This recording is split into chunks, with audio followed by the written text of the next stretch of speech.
आमनकर जीवंत सदाप्रभु परमेश्वरंकर धन्यवाद करूँ कारण से आमान को अनुग्रह करी आउ थरे सुजोग देले तांको निकटवर्ती हेबा पाई पुणी आज उपासना उपस्थित प्रत्येक प्रभुंक प्रिय भक्त दास दासी गुरुजी वृंद मान्यगण्य व्यक्ति माने पुणी छोट छोट पिला माने समस्त गुरुदयर शुभेच्छा आउ नमस्कार जनाओ। आसंतु आमने आजिर उपासना आरंभ करी प्रत्येक निज निज को प्रभुंक ठारे समर्पण करी प्रार्थना करिबा।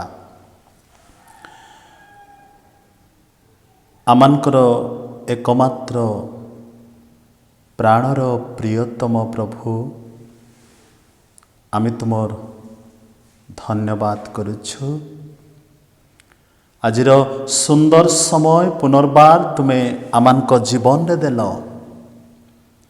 प्रभु तुम निकट को आसी आपना आपना को तुम निकट रे समर्पण करिबा पाई तुम्हें आमान को कृपा कल बोली आमे तुमर धन्यवाद करू।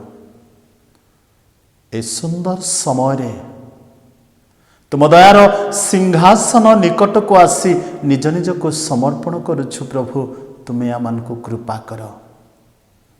आमे जेते आज उपासना करिबा उद्देश्य रे बसिछु आम प्रत्येक को आशीर्वाद कर तुम आत्मांकर उपस्थिति दे आत्मांक उपस्थिति रे उपासना को परिचालना करिबा पाई प्रभु मते पुणी आम प्रत्येक को कृपा कर।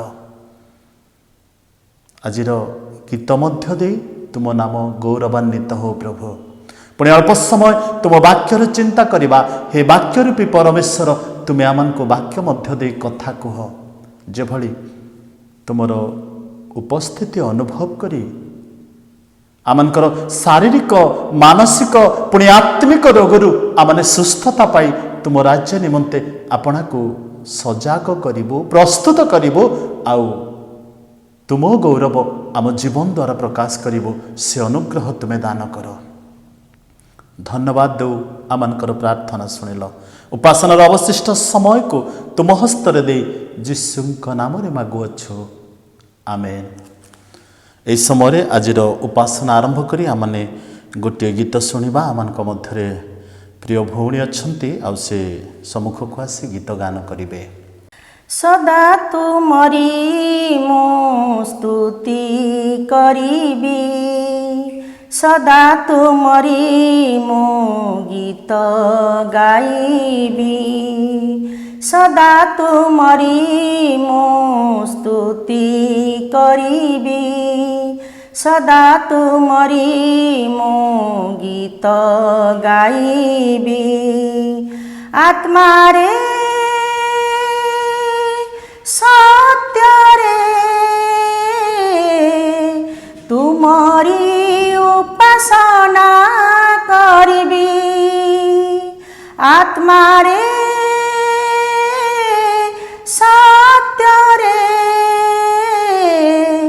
तुमरी उपासना करिबी तुमरी प्रशंसा मु सदा करिबी सदा तुमरी मो स्तुति करिबी सदा तुमरी मो गीत गाइबी सदा तुमरी मो स्तुति करिबी सदा तुमरी मो गीत गाइबी पढ़िथिली जेबे पापर जाल रे उद्धारिल मते महाप्रेम रे चालुथिली जेबे अंधकार पथे कढ़ाइल मते सत्य पथरे पढ़िथिली जेबे पापर जाल रे उद्धारिल मते प्रेम रे चालुथिली जेबे अंधकार पथे कढ़ाइल मते सत्य पथरे तुमे पथ तुमे सत्य तुमे ही जीवन तुम ठारे सेई शांति तुम ठारे ही मुक्ति परित्राण आजी मु तुमठु पाइछि सदा तुमरी मु स्तुति करिबी सदा तुमरी मु गीत गाइबी सदा तुमरी मु स्तुति करिबी सदा तुमरी मु गीत गाइबी नथिले जेबे केही म पासे हेल तुमे साथी म सांगे हाथ धरी मोर प्रेम रे तुमे कढ़ाइल सेही स्वर्गीय पथे नथिले जेबे केही म पासे हेल तुमे साथी म सांगे हाथ धरी मोर प्रेम रे तुमे कढ़ाइल सेही स्वर्गीय पथे गाइबी तुम स्तुति जीशु नाम जगते कहिबी प्रशंसा करिबी आनंदे मु सदा नाचिबी तुम उपस्थिति रे सदा मु रहिबी सदा तुमरी मु स्तुति करिबी सदा तुमरी मु गीत गाइबी सदा तुमरी मु स्तुति करिबी सदा तुमरी मु गीत गाइबी आत्मा रे सत्य रे तुमरी उपासना करिबी आत्मा रे सत्य रे तुमरी उपासना करिबी तुमरी प्रशंसा मु सदा करिबी सदा तुमरी मु स्तुति करिबी सदा तुमरी मु गीत गाइबी सदा तुमरी मु स्तुति करिबी सदा तुमरी मु गीत गाइबी। सुंदर गीत पाई धन्यवाद। प्रभु तांको दासी को आशीर्वाद करंतु। प्रभु का नाम धन्य हो। अपेक्षा करी करी आमने अनेक दिन हैला एकत्र उपासना करि पारुना हूँ, तथापि प्रभु आमान को पाए विश्वस्त, तेणु तांको निकटवर्ती हेबा पाए से आमान को सुजोग दे आसुछंती।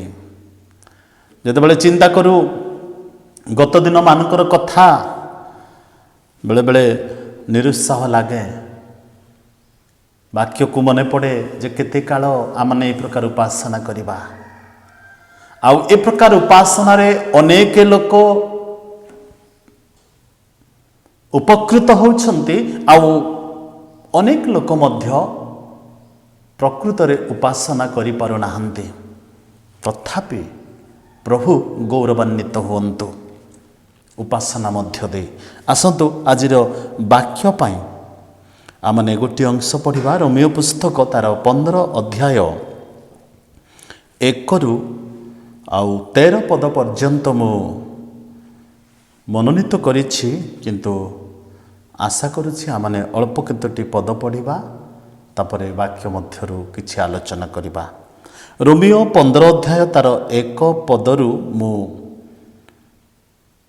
ପ୍ରାୟ 5 ପଦ ପର୍ଯ୍ୟନ୍ତ ପଢ଼ିବି, ଆଉ ପରବର୍ତ୍ତୀ ଅବସ୍ଥାରେ 6 ପଦରୁ 13 ପଦ ପଢ଼ିବା। ଏ ସ୍ଥାନରେ ଏ ପ୍ରକାର ଲେଖାଯାଏ, ବିଶ୍ୱାସରେ ବଳବାନ ଯେ ଆମ୍ଭେମାନେ ଦୁର୍ବଳମାନଙ୍କ ଦୁର୍ବଳତା ସହିବା ଆମ୍ଭମାନଙ୍କର ଉଚିତ, ଆଉ ନିଜ ନିଜର ସୁଖ ଚେଷ୍ଟା କରିବା ଉଚିତ ନୁହେଁ। ଆସ ଆମ୍ଭମାନଙ୍କର ପ୍ରତ୍ୟେକ ଜଣ ଆପଣା ପ୍ରତିବାସୀର ନିଷ୍ଠା ନିମନ୍ତେ ମଙ୍ଗଳ ସାଧନ କରି ତାହାର ସୁଖ ଚେଷ୍ଟା କରୁ। କାରଣ ଖ୍ରୀଷ୍ଟ ମଧ୍ୟ ଆପଣାର ସୁଖ ଚେଷ୍ଟା କରି ନଥିଲେ, କିନ୍ତୁ ଯେପରି ଲେଖା ଅଛି, ତୁମ୍ଭେ ନିନ୍ଦକମାନଙ୍କର ନିନ୍ଦା ମୋ ଉପରେ ପଡ଼ିଲା। ପୁଣି ଆମ୍ଭେମାନେ ଯେପରି ଶାସ୍ତ୍ରଲବ୍ଧ ଧୈର୍ଯ୍ୟ ଓ ସାନ୍ତ୍ୱନା ଦ୍ୱାରା ଭରସା ପ୍ରାପ୍ତ ହେଉ, ଏଥିନିମନ୍ତେ ପୂର୍ବ କାଳରେ ଯାହା ଯାହା ଲେଖା ହୋଇଥିଲା ସେହି ସବୁ ଆମ୍ଭମାନଙ୍କର ଶିକ୍ଷା ପାଇଁ ଲେଖା ହୋଇଅଛି। ଧୈର୍ଯ୍ୟ ଓ ସାନ୍ତ୍ୱନାଦାତା ଈଶ୍ୱର ତୁମମାନଙ୍କୁ ଖ୍ରୀଷ୍ଟ ଯୀଶୁଙ୍କ ଅନୁରୂପରେ ପରସ୍ପର ଏକମନା ହେବାକୁ ଦିଅନ୍ତୁ। ଯେପରି ଏକ ଚିତ୍ତରେ ଏକ ମୁଖରେ ତୁମ୍ଭେମାନେ ଈଶ୍ୱରଙ୍କର ଓ ଆମ୍ଭମାନଙ୍କ ପ୍ରଭୁ ଯୀଶୁ ଖ୍ରୀଷ୍ଟଙ୍କ ପିତାଙ୍କର ଗୌରବ କର। ପ୍ରଭୁ ଏହି ପଠିତ ବାକ୍ୟରେ ଆମମାନଙ୍କୁ ଆଶୀର୍ବାଦ କରନ୍ତୁ। ରୋମିଓ ମଣ୍ଡଳୀ ନିକଟକୁ ପ୍ରେରିତ ପାଉଲଙ୍କର ପତ୍ର ତାର 15 ଅଧ୍ୟାୟ ଆମେ ଯେତେବେଳେ ପଢ଼ୁ, ଏଠି ପାଉଲ ଖ୍ରୀଷ୍ଟଙ୍କର ଅନୁକରଣକାରୀ ମାନଙ୍କର ଜୀବନ କି ପ୍ରକାର ହେବା କଥା ତାହା ସେ ଉଲ୍ଲେଖ କରନ୍ତି।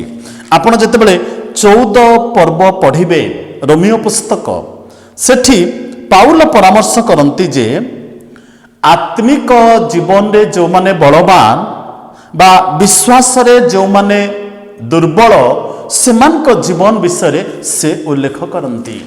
କିନ୍ତୁ 15 ଅଧ୍ୟାୟରେ ତାର 1ରୁ 13 ପଦ ଯଦି ଆପଣ ପଢ଼ିବେ, ଆସ୍ ଏ ଇମିଟେଟର ଟୁ ଖ୍ରାଇଷ୍ଟ, ଖ୍ରୀଷ୍ଟଙ୍କର ଅନୁକରଣକାରୀମାନେ କି ପ୍ରକାର ହେବା କଥା ତାହା ବର୍ଣ୍ଣନା କରାଯାଏ।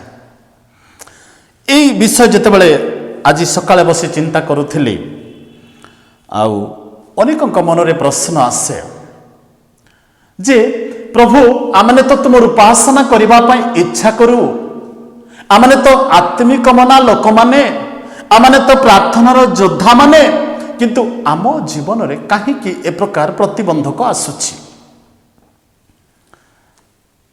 କେବେ ବି ଆମେ ଏହି ପ୍ରଶ୍ନ ପ୍ରଭୁଙ୍କୁ ପଚାରିବା ଉଚିତ ନୁହଁ।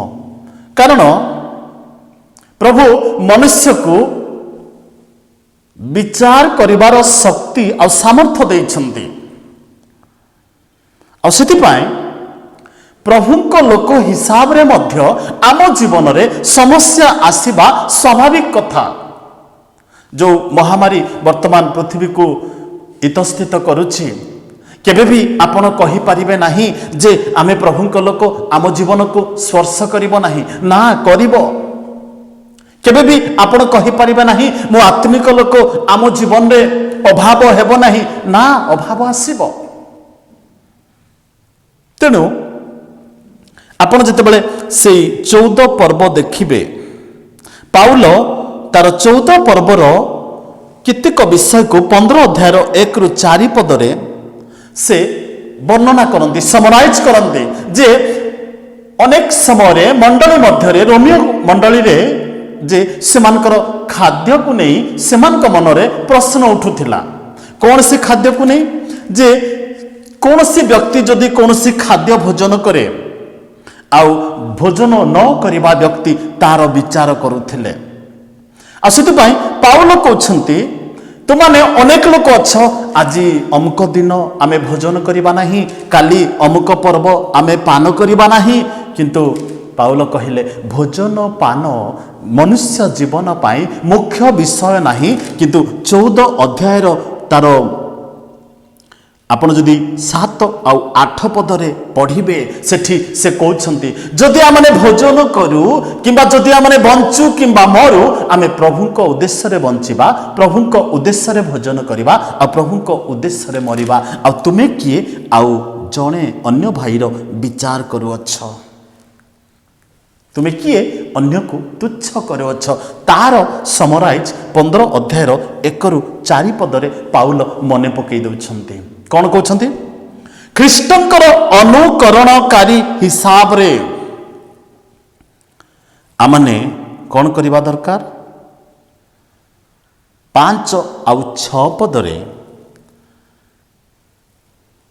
उत्साह देवा आवश्यक आपण मु 5 पद पढ़ी धैर्य और सांत्वनादाता ईश्वर तुमको ख्रीष्ट जीशुଙ୍କ अनुरूपरे परस्पर एकमना हेबाकू दियंतु जेपरि एकचित्तरे एक मुखरे तुम्हे माने ईश्वरंकर और आम्भ मानक प्रभु जीशु ख्रीष्टंक पितांकर गौरव कर एठी पाउल कहउछंती दुर्बल लोक मानकर विचार करिबा पाई तुमको क्षमता दिया जाई नाही अनेक समय आत्मिक क्षेत्र रे ठीक सही प्रकार हेई थाए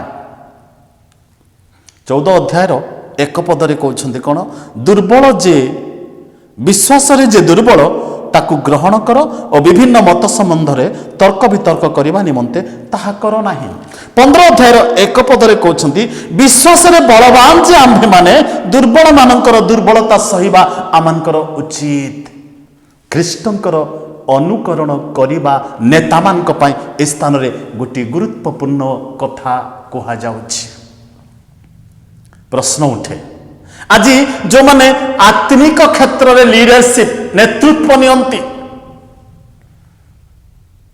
जदियो वाक्य को अनेक लोक देखुछंती तथापि मु कहिबा पई बाध्य हुए आत्मिक क्षेत्र रे नेतृत्व नेबा लोक माने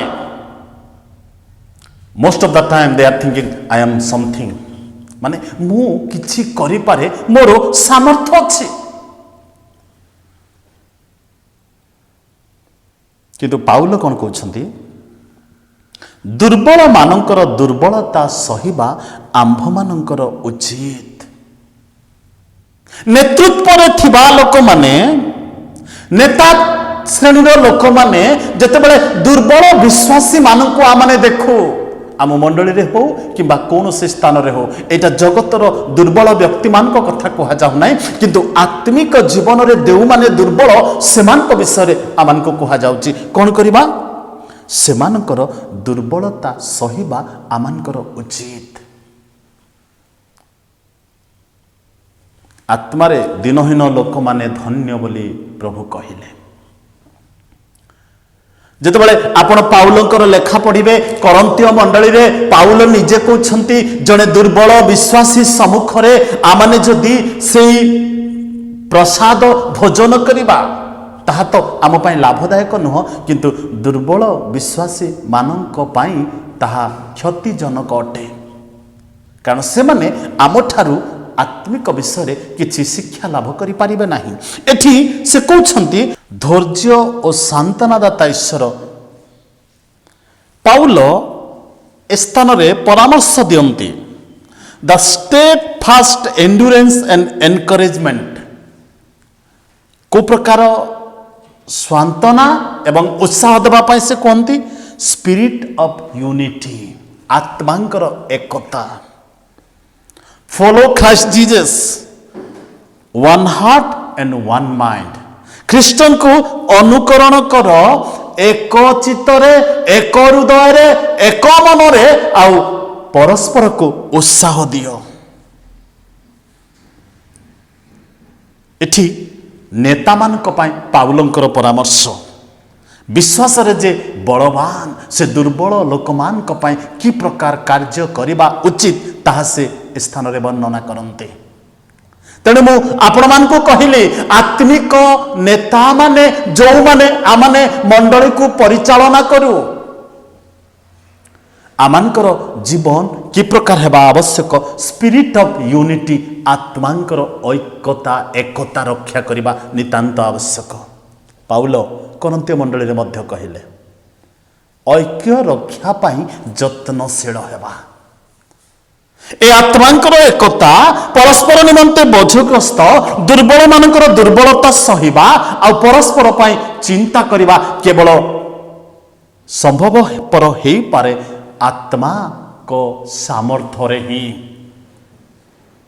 तेणु 6 पदरे पाउल कहउछंती जेपरि एकचित्तरे एक मुखरे तुम्हें माने ईश्वरंकर और आमानक प्रभु जीशु ख्रीष्टंक पितांकर गौरव कर। बड़ भल लगे जाकुब मध्य जेतेबेले तांको पत्र रे लिखिले जो माने विश्वास आमानकर अछि बोली कहंती किंतु ताकु कार्य रे परिणत करंती नाही आउ सेमानकर जीवन को से कहु कहु कहिले एक मुखरु दुई प्रकार भाषा निर्गत हेबा उचित नुह एक प्रकार झरणारु दुई प्रकार जल केबे मध्य बाहरे नाही। एठी आत्मिक लोक जागतिक विषय आत्मिक लोक जागतिक कार्य आत्मिक नेता माने जगतर विषय रे व्यस्त हेबा कथा किंबा मंद चिंता करिबा उचित नुह बोली पाउल आमानकु परामर्श दियंती। तेणु मु 5 और 6 पदरे आपण मानकु कहिली the steadfast endurance and encouragement spirit of unity follow Christ Jesus one heart and one mind एक चित्त एक भावापन्न। तेणु 7 पदरे पाउल कहउछंती ईश्वरक गौरव निमंते ख्रीष्ट जेपरि तुमको ग्रहण कले तुमाने मध्य सेही परि परस्पर को ग्रहण कर। ख्रीष्ट धर्म मूल कथा होची परस्पर को प्रेम कर परस्पर को ग्रहण कर परस्पर को संशोधन कर। तेणु पाउल स्थान रे कहउछंती विश्वास रे बलवान जे आम्भे माने दुर्बल मानकर दुर्बलता सहिबा आमानकर उचित आउ निज निजर सुख चेष्टा करिबा उचित नुह। सबले आमने वाक्य सुनो सबले उपासना करू मोर कहिबार कथा केबे आमने ईश्वरंकर वाक्य को निज हृदय रे समीक्षा करी देखि चुकी देखिना हूँ बोली आमने एक मन एक भावापन्न एक चित्त एक चिंता आमान कठारे हेई पारु नाही। 8 ରୁ 12 पद आपण जेतेबेले पढ़िबे सेठी ए प्रकार लिखा जाए the Lord Jesus model for Christian प्रभु जीशु ख्रीष्ट ख्रिस्टियान मानक पाई से आदर्श अटंती। कौन आदर्श अटंती मु आपण मानक पाई पदे पढ़िबी कारण मु कहे ख्रीष्ट ईश्वरक सत्य निमंते सुन्नति लोकमानकर सेवक करा जाई अछंती जेपरि से पितृपुरुष मानकु प्रदत्त प्रतिज्ञा सकल स्थिर करंती पुणी जेपरि विजाति माने ईश्वरक दया निमंते ताहांकर गौरव करंती जेपरि लेखा अछि एथिपाई मु विजाति मानक मध्यरे तुम्भर प्रशंसा करिबी आउ तुम्भ नामर कीर्तन करिबी। एठी among the Gentiles how Christians should be behaved एठी पाउल कहंती विजातीय मानक मध्यरे अर्थात प्रभु को न जानिबा लोक मानक मध्यरे ए वाक्य अनुसार अण जिहुदी मानक मध्यरे कोन करिबा ख्रीष्टन को प्रशंसा करिबा गौरव करिबा आ ताहांक नाम को कीर्तन करिबा। आमे जो समाज रे वास करू आमे समस्तंक मध्य रे वास करूचो ख्रिस्टियन अण ख्रिस्टियन स्वजाति विजाति आउ विजातीय मानक मध्य रे 8 ରୁ 12 पद आपण जेतेबेले पढ़िबे सेठी पाउल कहउछंती ख्रीष्ट जीशु आमानक पाई आदर्श अटंती से कौन कले 3 पद अनुसार ନିନ୍ଦକ ମାନଙ୍କର ନିନ୍ଦା ମୋ ଉପରେ ପଡ଼ିଲା। ପୁଣି ସେ ସମସ୍ତକୁ ସେ ସହ୍ୟ କଲେ। ଆଉ ଲେଖା ଅଛି ଧୈର୍ଯ୍ୟ ସାନ୍ତ୍ୱନା ଦ୍ୱାରା ଭରସା ପ୍ରାପ୍ତ ହେଲେ। ତେଣୁ ସେ ପରାମର୍ଶ କରନ୍ତି ଖ୍ରୀଷ୍ଟ ଯେହେତୁ ନିନ୍ଦକ ମାନଙ୍କର ନିନ୍ଦା ତାଙ୍କ ଉପରେ ପଡ଼ିଲା ଆଉ ସେ ଭରସା ପ୍ରାପ୍ତ ହେଲେ, ସାନ୍ତ୍ୱନା ପ୍ରାପ୍ତ ହେଲେ, ତେଣୁ ପ୍ରତ୍ୟେକ ଖ୍ରୀଷ୍ଟିଆନ ମଧ୍ୟ ଖ୍ରୀଷ୍ଟଙ୍କୁ ଆଦର୍ଶ ରୂପରେ ମାନି ତାହାଙ୍କର ଭରସା ପ୍ରାପ୍ତ ହେବା ଆବଶ୍ୟକ। 8-13 ପଦରେ ପାଉଲ କହୁଛନ୍ତି ଖ୍ରୀଷ୍ଟ ଆମମାନଙ୍କ ପାଇଁ ମଡେଲ ଫର ଖ୍ରୀଷ୍ଟିଆନ। ଖ୍ରାଇଷ୍ଟ ଦ ଲର୍ଡ ଜିଜସ୍ ଖ୍ରାଇଷ୍ଟ ମଡେଲ ଫର ଖ୍ରୀଷ୍ଟିଆନ ବୋଲି ସେ କୁହନ୍ତି। ଖ୍ରୀଷ୍ଟିଆନ ମାନଙ୍କ ପାଇଁ ଖ୍ରୀଷ୍ଟ ଆଦର୍ଶ ଅଟନ୍ତି। ଏଠି ପାଉଲଙ୍କର କହିବାର ଅର୍ଥ ଯେ ବିଜାତୀୟ ବା ଅଣଜିହୁଦୀ ମାନଙ୍କ ମଧ୍ୟରେ ଖ୍ରୀଷ୍ଟଙ୍କୁ ଏ ପ୍ରକାର ଭାବରେ ମୁଁ ପ୍ରଚାର କରିବି ଆଉ ଖ୍ରୀଷ୍ଟଙ୍କର ଗୌରବ କରିବି ଯେଭଳି ଖ୍ରୀଷ୍ଟଙ୍କ ନାମକୁ ସେମାନେ ମଧ୍ୟ କୀର୍ତ୍ତନ କରିବେ।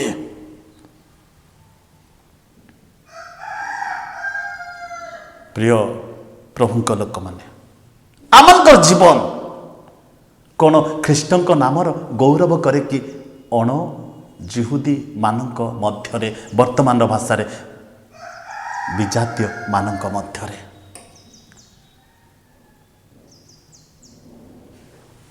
ଜଣେ ଭାଇ ମୋତେ କୁହନ୍ତି, ପାଷ୍ଟର ବାବୁ ଆପଣ ଯାହା କୁହନ୍ତୁ ଯେ ଯେଉଁମାନେ ଧର୍ମ କାମ କରନ୍ତି, ସେବା କରନ୍ତି, ସେମାନଙ୍କୁ ସମସ୍ତେ ବହୁତ ଭକ୍ତି କରନ୍ତି ଅନ୍ୟ ଧର୍ମରେ। କହିବାର ଅର୍ଥ ଅଣଜିହୁଦୀ ହେଲେ ମଧ୍ୟ, ଆମ ଭାଷାରେ ବିଜାତୀୟ ହେଲେ ମଧ୍ୟ ସେମାନଙ୍କର ଚିନ୍ତାଧାରା ଯେ ଆମମାନଙ୍କର ଜୀବନ ଶୈଳୀ ଦ୍ୱାରା ଆମମାନଙ୍କର ଦେବତା ହଉ, ଭଗବାନ ହଉ କିମ୍ବା କେହି ମଧ୍ୟ ଗୌରବ ପାଆନ୍ତୁ, ଏଇଆ ସେମାନଙ୍କର ଲକ୍ଷ୍ୟ। ଏଠି ପାଉଲ କହୁଛନ୍ତି ଖ୍ରୀଷ୍ଟ ଗୌରବାନ୍ୱିତ ହେବା ନିତାନ୍ତ ଆବଶ୍ୟକ। ଆପଣ ଆଉ ମୋ ଜୀବନରେ କେତେବେଳେ ଆମେ ଚିନ୍ତା କରିଛୁ ଯେ ଆମମାନଙ୍କର ଜୀବନ ମଧ୍ୟ ଦେଇ ଖ୍ରୀଷ୍ଟ ଅଣଜିହୁଦୀ ମାନଙ୍କ ମଧ୍ୟରେ ଗୌରବାନ୍ୱିତ ହୁଅନ୍ତୁ ବୋଲି? ପାଉଲ ବଢ଼ିଆ କଥା କହିଲେ, ବାକ୍ୟରେ ଆଚରଣରେ କେହି ତୁମକୁ ତୁଚ୍ଛ ନ କରୁ। ଆଉ ବି କହିଲେ ତୁମମାନଙ୍କର ବାକ୍ୟ ସର୍ବଦା ମନୋହର ଯୁକ୍ତ ହେଉ, ଲବଣରେ ସ୍ୱାଦ ଯୁକ୍ତ ହେଉ। କେତେବେଳେ ସମ୍ଭବ ହେଇପାରିବ? ଯେତେବେଳେ ଆମମାନେ ଖ୍ରୀଷ୍ଟଙ୍କ ନିକଟରେ ନିଜକୁ ସମ୍ପୂର୍ଣ୍ଣ ଭାବରେ ନତ ଆଉ ନମ୍ର କରି ସମର୍ପିତର ଜୀବନ କାଟିବା, ଆଉ ଖ୍ରୀଷ୍ଟ ଆମ ଜୀବନରେ ଆଦର୍ଶ ହେବେ ଆଉ ଆମେ ଖ୍ରୀଷ୍ଟଙ୍କର ଅନୁକରଣ କରିବା। ତେଣୁ 15 ପର୍ବର 1-13 ପଦରେ ମୁଁ ଆପଣମାନଙ୍କୁ କହିଲି, ଆସେ ଇମିଟେଟର୍ସ ଅଫ୍ ଖ୍ରାଇଷ୍ଟ, ଖ୍ରୀଷ୍ଟଙ୍କର ଅନୁକରଣକାରୀ ମାନେ ଯେଉଁମାନେ ପ୍ରଭୁଙ୍କୁ ଭୟ କରନ୍ତି ବା ଆମ ଭାଷାରେ ଖ୍ରୀଷ୍ଟିଆନ ମାନେ। ସେମାନଙ୍କର ଜୀବନରେ କ'ଣ ଥିବ? ଯେ spirit of unity, follow Christ Jesus, one heart and one mind, ଏକ ଚିତ୍ତ ଏକ ମନ, ଏକ ଭାବାପନ୍ନ, ଧୈର୍ଯ୍ୟ, ଭରସା, ସାହସ ସେମାନଙ୍କ ଠାରେ ଥାଏ ଯେଉଁମାନେ ଖ୍ରୀଷ୍ଟଙ୍କୁ ଅନୁକରଣ କରନ୍ତି। ଆଉ 8-12 ପଦରେ ଆମେ ଦେଖିଲୁ ଯେ ଖ୍ରୀଷ୍ଟ ଆମମାନଙ୍କର ଆଦର୍ଶ ଅଟନ୍ତି। ତେଣୁ ଆମେ ଗୀତରେ ଗାଉ, ତାହାଙ୍କ ପରି ଜଗତେ ଜୀବନ ମୁଁ କାଟିବି, ଯୀଶୁଙ୍କ ସ୍ୱଭାବ ଧରିବି। ଆମେ ଗୀତ ଗାଉ, ଆମେ ବାକ୍ୟ ପଢୁ ଯେ ଖ୍ରୀଷ୍ଟ ମୋ ପାଇଁ ଏଇଆ କଲେ, ସେଇଆ କଲେ, ଖ୍ରୀଷ୍ଟ ମୋ ପାଇଁ ଆପଣା ଜୀବନ ଦେଲେ, ଆଉ କ୍ରୁଶ୍ୟ ମୃତ୍ୟୁ ପର୍ଯ୍ୟନ୍ତ ପିତାଙ୍କର ଆଜ୍ଞାବହ ହେଲେ, ଆଉ କିଛି ମଧ୍ୟ ପ୍ରତିବାଦ କଲେ ନାହିଁ। କଲେ ଖ୍ରୀଷ୍ଟ ମୋ ପାଇଁ, କିନ୍ତୁ ମୋ ଠାରେ ଖ୍ରୀଷ୍ଟଙ୍କର ସ୍ୱଭାବ ଗୁଣ ପ୍ରତିଫଳିତ ହୋଇପାରୁନାହିଁ। ତେଣୁ 8ରୁ 12 ପଦରେ ପାଉଲ କହନ୍ତି ଯେ ଖ୍ରୀଷ୍ଟ ଆମମାନଙ୍କ ପାଇଁ ଆଦର୍ଶ ଅଟନ୍ତି। ତେଣୁ ମୁଁ ଆପଣଙ୍କ ମାନଙ୍କ ପାଇଁ ପଢ଼ିବି ତାର 12 ଆଉ 13 ପଦ। ପୁନର୍ବାର ଯିଶାୟ କହନ୍ତି ଯିଶୟଙ୍କ ମୂଳ ରହିବ ଆଉ ଯେ ବିଜାତିଙ୍କ ଉପରେ ଶାସନ କରିବାକୁ ଉଠିବେ ବିଜାତି ମାନେ ତାହାଙ୍କ ଉପରେ ଭରସା ରଖିବେ ସେହି ଭରସାର ଈଶ୍ୱର ତୁମମାନଙ୍କୁ ବିଶ୍ୱାସ ଦ୍ୱାରା ସମସ୍ତ ଆନନ୍ଦ ଓ ଶାନ୍ତିରେ ପରିପୂର୍ଣ୍ଣ କରନ୍ତୁ ଯେପରି ତୁମମାନେ ପବିତ୍ର ଆତ୍ମାଙ୍କ ଶକ୍ତିରେ ଭରସାର ପ୍ରଚୁରତା ଅନୁଭବ କର। ଖ୍ରୀଷ୍ଟ ଯେତେବେଳେ ଆପଣଙ୍କ ଜୀବନରେ ଆଦର୍ଶ ହେବେ, ଖ୍ରୀଷ୍ଟ ଯେତେବେଳେ ମୋ ଜୀବନରେ ଆଇଡିଆଲ ମଡେଲ ହେବେ, ଆଉ ସେତେବେଳେ 13 ପଦ ଅନୁସାରେ ଆମମାନଙ୍କର ବିଶ୍ୱାସ ଆମମାନଙ୍କର ଭରସା ଆନନ୍ଦରେ ଶାନ୍ତିରେ ପରିପୂର୍ଣ୍ଣ ହେବ। ହଠାତ୍ କ୍ରୋଧ ଜାଗ୍ରତମ୍ ବୋଲି ଲେଖା ଅଛି ସଂସ୍କୃତ ଶ୍ଲୋକରେ। ହଠାତ୍ କ୍ରୋଧ ଜାଗ୍ରତମ୍, କିନ୍ତୁ ଆମମାନଙ୍କ ଜୀବନରେ ହଠାତ୍ କ୍ରୋଧ ଆସେ। ମୁଁ ସେଇଥିପାଇଁ ବିଶ୍ୱାସ କରେ ଯେତେବେଳେ ପବିତ୍ର ଆତ୍ମାଙ୍କର ଅବଗାହନ ବା ନିୟନ୍ତ୍ରଣ ଆମ ଜୀବନରେ ନାହିଁ, ନିଶ୍ଚିତ ଭାବରେ ହଠାତ୍ କ୍ରୋଧ, ହଠାତ୍ ରାଗି, ହଠାତ୍ ପ୍ରତିଶୋଧ ନେବାର ପ୍ରତିଶୋଧ ପରାୟଣ ଜୀବନ ଆମମାନଙ୍କ ଜୀବନରେ ଆସିଯାଏ। ତେଣୁ ପାଉଲ କୁହନ୍ତି ଖ୍ରୀଷ୍ଟଙ୍କୁ ଯେତେବେଳେ ଆପଣ ଆପଣଙ୍କ ଜୀବନରେ ଆଦର୍ଶ ଭାବରେ ମାନି ନେବେ ଆଉ ଖ୍ରୀଷ୍ଟ ଯେତେବେଳେ ଆପଣଙ୍କ ଜୀବନରେ ରାଜତ୍ୱ କରିବେ ଆଉ ଆପଣଙ୍କ ଜୀବନ ମଧ୍ୟ ଦେଇ ଖ୍ରୀଷ୍ଟ ଗୌରବାନ୍ୱିତ ହେବେ କେଉଁମାନଙ୍କ ମଧ୍ୟରେ? ବିଜାତୀୟମାନଙ୍କ ମଧ୍ୟରେ। ଆଉ ଆପଣ ଖ୍ରୀଷ୍ଟଙ୍କ ନାମକୁ କୀର୍ତ୍ତନ କରିବେ, ପ୍ରଶଂସା କରିବେ। ଆଉ ସେ କହୁଛନ୍ତି ବିଜାତୀୟ ସମସ୍ତେ ପ୍ରଭୁଙ୍କର ପ୍ରଶଂସା କରିବେ। କାହା ଜୀବନ ଦେଇ? ଆମ ଜୀବନ ଦେଇ। ଖ୍ରୀଷ୍ଟଙ୍କର ଅନୁକରଣ କଲେ ଖ୍ରୀଷ୍ଟ ଆମ ଜୀବନରେ ଆଉ ଆମେ ଅନ୍ୟମାନଙ୍କ ଜୀବନ ପାଇଁ ଆଦର୍ଶ ହୋଇପାରିବା। ଆଉ 13 ପଦ ଅନୁସାରେ କ'ଣ ହେବ ନା ଆନନ୍ଦ, ଭରସା, ବିଶ୍ୱାସ ଓ ଶାନ୍ତି ପରିପୂର୍ଣ୍ଣ ହେବ ଆଉ ପବିତ୍ର ଆତ୍ମାଙ୍କ ଶକ୍ତିରେ ପ୍ରଚୁରତା ଅନୁଭବ କରିବା। ଆଉ 13 ପଦରେ କହୁଛନ୍ତି ସେ the description of God as the God of hope। ପ୍ରଭୁ ଭରସାର ଈଶ୍ୱର। ଆପଣ ଯେତେବେଳେ ଦେଖିବେ ତାର 33 ପଦ 15ର 33 ପଦ, ଶାନ୍ତିଦାତା ଈଶ୍ୱର ତୁମ ସମସ୍ତଙ୍କ ସହିତ ଥାଆନ୍ତୁ। କାରଣ ଆମର ପ୍ରଭୁ ଭରସାର ପ୍ରଭୁ। ତେଣୁ 13 ପଦରେ କହିଲେ ଯେତେବେଳେ ଆପଣ ଖ୍ରୀଷ୍ଟଙ୍କୁ ଜୀବନରେ ଆଦର୍ଶ ଭାବରେ ମାନିବେ, ଆପଣ ବିଶ୍ୱାସରେ ଦୁର୍ବଳ ଲୋକମାନଙ୍କର ଦୁର୍ବଳତା ସହିବେ ଆଉ ଆପଣଙ୍କର ଜୀବନରେ ଧୈର୍ଯ୍ୟ ଉତ୍ପନ୍ନ ହେବ ଆଉ ଆପଣ ପରସ୍ପରକୁ ପ୍ରେମ କରିବେ ଆଉ ଏକମନା ହେବେ, ଏକଚିତ୍ତରେ ଆଉ ସଦାପ୍ରଭୁଙ୍କର ପ୍ରଶଂସା କରିବେ ଆଉ ବିଜାତୀୟ ମାନଙ୍କ ମଧ୍ୟରେ ତାହାଙ୍କର ନାମକୁ ଗୌରବ କରିବେ, କୀର୍ତ୍ତନ କରିବେ ଆଉ ଆପଣଙ୍କ ଦ୍ୱାରା ବିଜାତୀୟ ମାନେ ପରମେଶ୍ୱରଙ୍କର ପ୍ରଶଂସା କରିବେ। ଆଉ 13 ପଦରେ ଲେଖା ଅଛି ଯେ ଆମର ପ୍ରଭୁ ଭରସାର ପ୍ରଭୁ, ଆମର ପ୍ରଭୁ ବିଶ୍ୱାସର ପ୍ରଭୁ, ଆମର ପ୍ରଭୁ ଶାନ୍ତିରେ ପରିପୂର୍ଣ୍ଣ ପ୍ରଭୁ, ଆମର ପ୍ରଭୁ ପବିତ୍ର ଆତ୍ମା ଓ ଶକ୍ତିରେ ପ୍ରଚୁରତାକୁ ଦାନ କରିବା ପ୍ରଭୁ। 16ର 20 ପଦରେ ମଧ୍ୟ ପାଉଲ କହୁଛନ୍ତି ଆଉ ଶାନ୍ତିଦାତା ଈଶ୍ୱର ଶୟତାନକୁ ଶୀଘ୍ର ତୁମାନଙ୍କ ପଦ ତଳେ ଦଳି ପକାଇବେ। ଆମମାନଙ୍କ ପ୍ରଭୁ ଯୀଶୁଙ୍କର ଅନୁଗ୍ରହ ତୁମାନଙ୍କର ସହବର୍ତ୍ତୀ ହେଉ। ଯେତେବେଳେ ଖ୍ରୀଷ୍ଟଙ୍କୁ ଆପଣ ଆପଣଙ୍କ ଜୀବନରେ ଆଦର୍ଶ ରୂପରେ ମାନି ନେବେ, ଶୟତାନ ଆପଣଙ୍କ ପାଦ ତଳେ ଦଳିତ ହେବ। ଆଉ ସେଇ 16 ଅଧ୍ୟାୟର 25 ପଦରେ ଯଦି ଆପଣମାନେ ପଢ଼ିବେ, ଯେଉଁ ଈଶ୍ୱର ମୋହର ସୁସମାଚାର ଓ ଯୀଶୁଖ୍ରୀଷ୍ଟଙ୍କ ବିଷୟକ ପ୍ରଚାର ଅନୁସାରେ ଅର୍ଥାତ୍ ଯେଉଁ ନିଗୁଢ଼ ତତ୍ତ୍ୱ ଅନାଦି କାଳରୁ ଅବ୍ୟକ୍ତ ଥିଲା ମାତ୍ର ଏବେ ବ୍ୟକ୍ତ ହୋଇଅଛି, ପୁଣି ବିଶ୍ୱାସ କରି ଆଜ୍ଞାବହ ହେବା ନିମନ୍ତେ ଅନାଦି ଈଶ୍ୱରଙ୍କ ଆଜ୍ଞାନୁସାରେ ଭାବବାଦୀମାନଙ୍କ ଶାସ୍ତ୍ର ସାହାଯ୍ୟରେ ସମସ୍ତ ଜାତୀୟ ଲୋକଙ୍କ ନିକଟରେ ଜ୍ଞାତ କରାଯାଇଅଛି। ସେହି ନିଗୁଡ଼ ତତ୍ପର ପ୍ରକାଶ ଅନୁସାରେ ତୁମମାନଙ୍କୁ ସୁସ୍ଥିର କରିବାକୁ ସକ୍ଷମ ଅଟନ୍ତି। ପ୍ରଭୁ କେବଳ ସକ୍ଷମ ଆପଣଙ୍କୁ ସୁସ୍ଥିର କରିବା ପାଇଁ।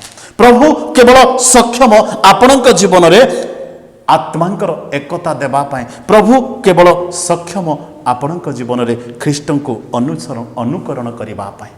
ଆଉ ପ୍ରଭୁ କେବଳ ସକ୍ଷମ ଆପଣଙ୍କର ଏକ ମନ, ଏକ ଚିତ୍ତ, ଏକ ଭାବାପନ୍ନ କରେଇବା ପାଇଁ। ତେଣୁ ପ୍ରିୟ ପ୍ରଭୁଙ୍କ ଲୋକମାନେ ଆସନ୍ତୁ, ଯଦିଓ ଏକତ୍ର ଉପାସନା ହୋଇପାରୁନାହିଁ, ଏକତ୍ର ବସିପାରୁନାହୁଁ, କିନ୍ତୁ ଆମମାନଙ୍କର ମନ ଏକ ହେବା ଆବଶ୍ୟକ। କି ଏକତା? ଆତ୍ମାଙ୍କର ଏକତା, ସ୍ପିରିଟ୍ ଅଫ୍ ୟୁନିଟି ବୋଲି ଲେଖାଯାଏ। ଆମମାନଙ୍କର ମନ ଖ୍ରୀଷ୍ଟଙ୍କୁ ଅନୁକରଣ କରିବା ଆବଶ୍ୟକ।